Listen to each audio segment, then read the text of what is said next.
What is up? Mr. Meister, and today I'm going to be doing a full in-depth review of the Alienware 17 R2.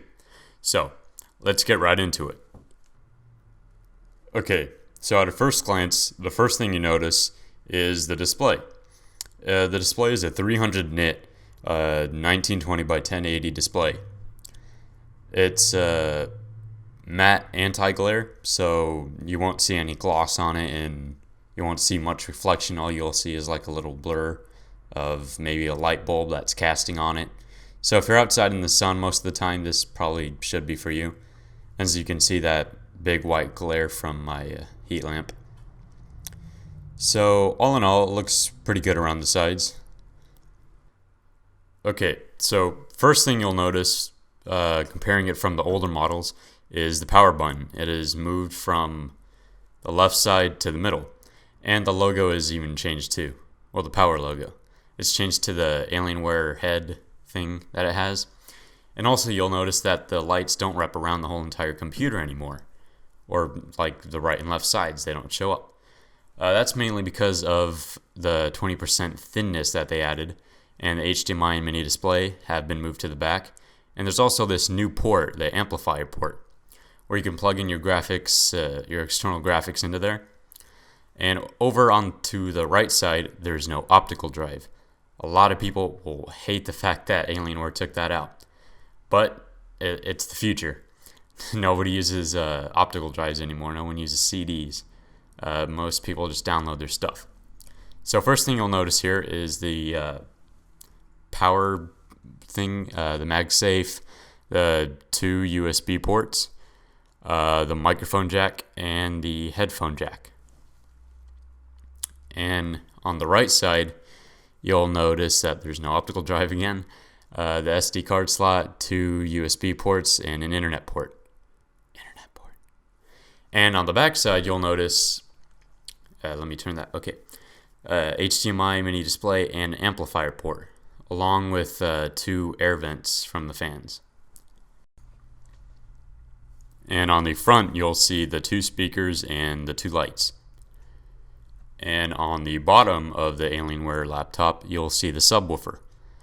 I don't really notice much of a difference with the subwoofer from being a MacBook Pro person, but we'll do an audio test right now. Okay, and here I will begin the audio test as requested.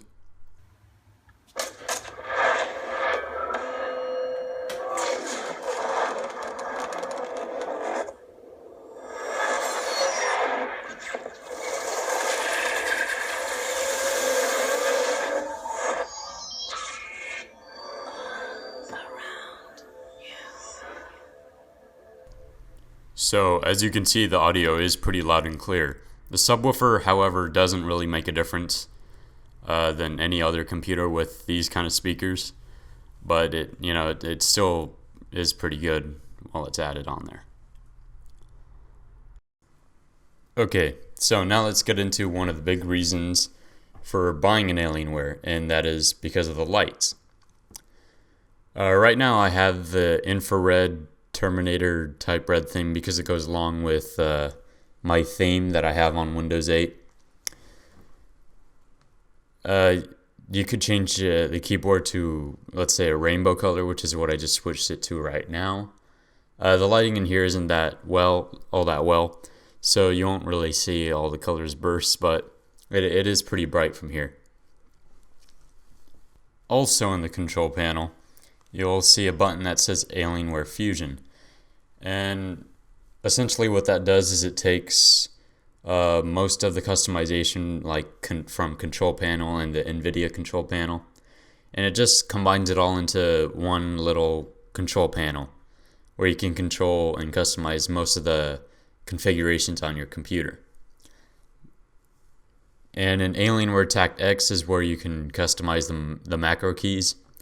I personally do not know how to work this. Hopefully I can get a video out soon of how to work these and show you how to use them, but I can't now.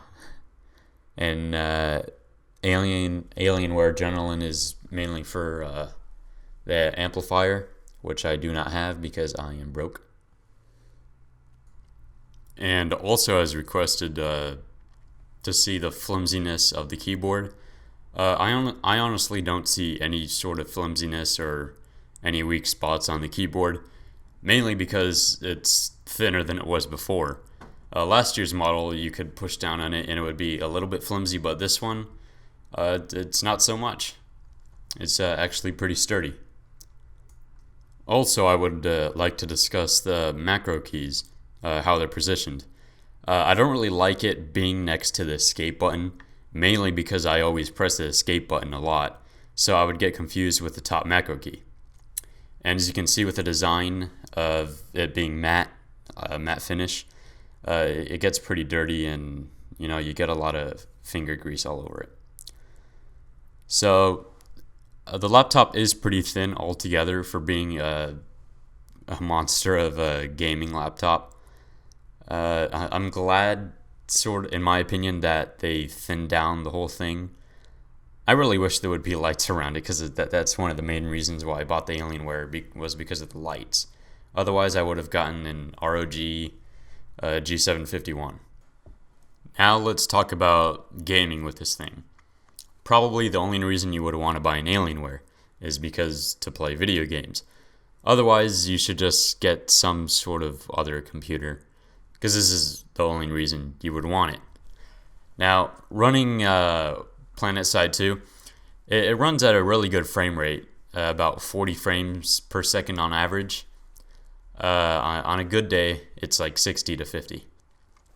So that's pretty good, keeping in mind that this is on Ultra. Playing Battlefield, you would get around the same frame rate.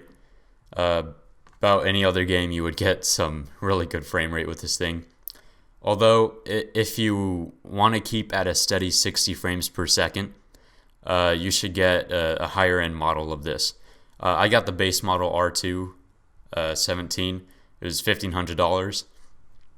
The one that costs $2,000 comes with 980M graphics with 4 gigabytes. That would keep you at a steady 60 frames for the whole time when playing games like this, which is good for doing YouTube stuff. So, in this beast of a computer, you have NVIDIA GeForce GTX 970M with 3 gigabytes. It has an Intel Core i7 processor. It has 8 gigabytes of dedicated RAM on here. 1 terabyte hard drive running Windows 8. And the display is 17.3 inches. And now I want to talk to you about the battery life on this thing. It would usually last you about 4 hours just doing normal stuff. And when you're doing some hard games, it'd probably last you about an hour. I know that it's probably the only bad thing about this computer is the battery life, but it's a gaming laptop, so you have to make sacrifices.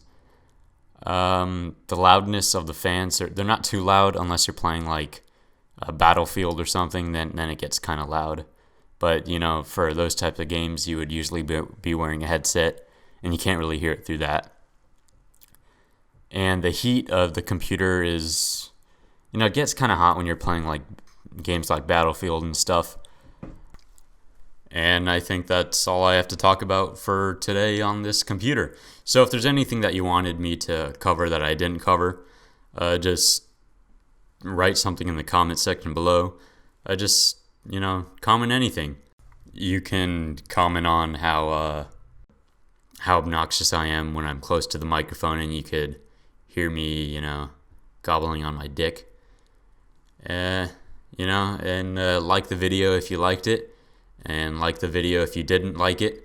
So just, like the video, and don't forget to subscribe. All right? Swag.